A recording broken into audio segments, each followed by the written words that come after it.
Maine Mendoza, nagsalita na sa umunoy paghihiwalay. Nadamay na naman si Alden Richards.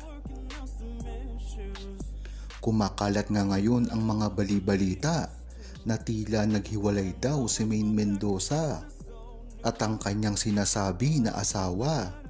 Ito ay kumakalat na ngayon sa internet dahil ito sa umano'y pangloloko raw kay Maine Mendoza.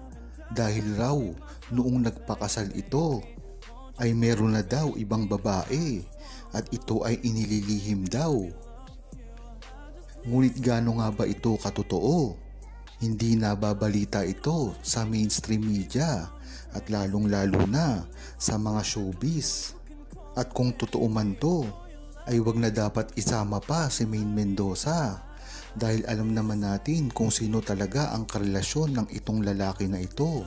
Kung hindi, yung babae na kasama niya na dati sa ABS-CBN pa lamang. Ayon kay Mila Single, dapat ay hindi na pinapansin ang mga ganyang balita dahil alam naman natin na si Alden Richards lamang ang plano niyan para sirain. Ikakabit nila unti-unti ang pangalan ni Maine Mendoza sa iba't ibang lalaki. At kunwari ay meron na itong asawa at meron ng mga anak sa ibang lalaki.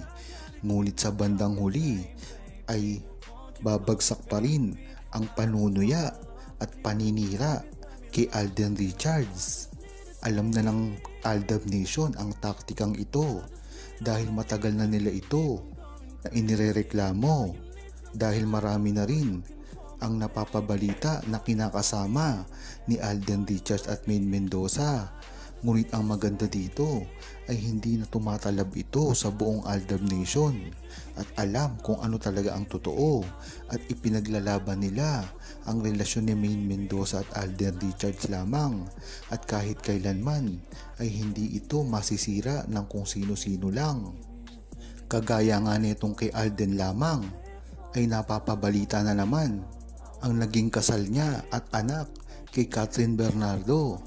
Kaya wag na kayong magtaka kung si Maine Mendoza naman ang isunod ng mga bashers dahil kung nagagawa nga nilang sirain si Alden Richards dahil ito sa umano'y relasyon niya kay Kathryn Bernardo ay wag na kayong magtaka. Ayon kay user YS8, pero kaming mga fans nasasaktan sa tuwing nilalait nyo si Kat. Oo, mas maganda si Maine kaysa kay Kat. Mas mahal ni Alden si Maine kaysa kay Kat. Tama na, masakit na masyado kaming mga fans. Nagagalit sa Aldab sa pang-alipusta kay Kat. Yan nga, kahit mismong pa ni Kathryn Bernardo ay umaamin na walang relasyon si Kathryn Bernardo at Alden Richards. At alam talaga ang totoo kay Maine Mendoza at Alden Richards. Yan ang masasabi na totoong tao na nag-e-exist talaga sa social media. Alam talaga ang buong nangyayari. Dahil nga naman ito ay fans ni Kathryn Bernardo ay walang dahilan para sirain si Maine Mendoza at Alden Richards. Kaya totoo lamang ang lumabas sa bibig nito. Diyan mo talaga malalaman na paninira lamang ang ginagawa kay Alden Richards at Maine Mendoza at kahit kailanman hindi ito magtatagumpay. Ayon naman kay Erminda Marquez, dapat lang na kay Maine na ang lahat, may junakis, mahusay sa business. Bago pa lang siya sa showbiz, investment kaagad ang tinutukan niya gaya ng franchise ng McDo, gasoline station at very loving pa si Maine.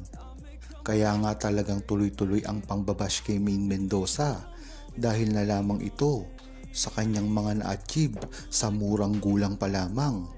Kung matatandaan ng buong Aldab Nation na nakakadalawang buwan o 3 buwan pa lang si Maine Mendoza at Alden Richards ay lampas na kaagad sa 50 ang kanilang komersyal.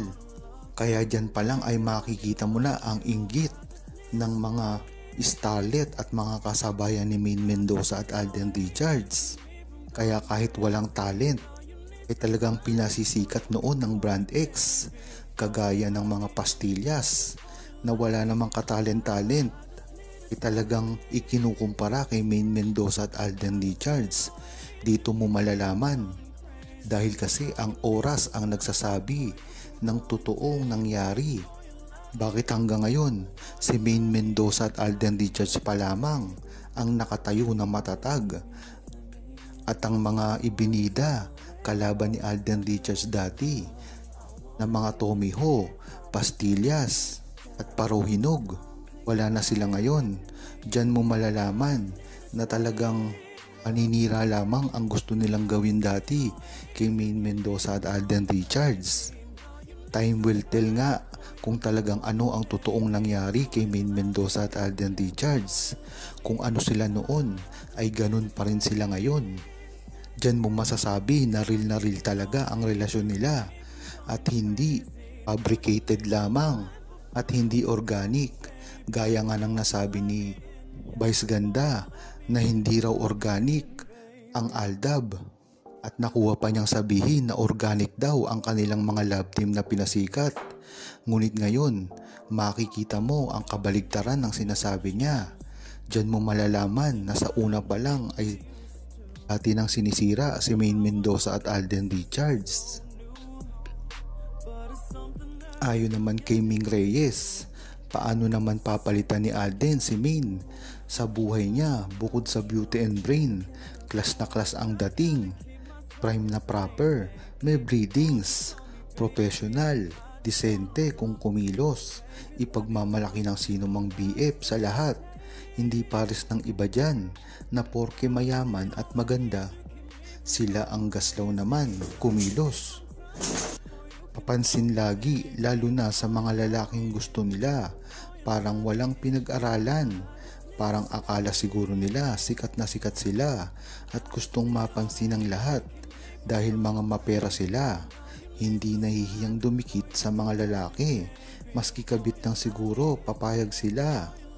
Napakagandang obserbasyon yan, Ming Reyes. Diyan mo talaga malalaman kung sino talaga ang totoo na tao sa industriya ng pag-aartista. Malalaman mo ito kay Maine Mendoza at Alden Richards na hanggang ngayon ay talagang napaka-humble pa rin. Isang example dito ay si Maine Mendoza. Kung gugustuhin ni Maine Mendoza na magkaroon ng TV show, pelikula at maraming project, ay magagawa niya ito. Ngunit bakit hindi niya hinahangad ito? Yan ang kahambulan ni Maine Mendoza. At hindi kaya ng mga starlet ngayon na kahit maghubad na sa harap ng kamera ay gagawin para lamang magkaproyekto at pansinin ni Alden Richards.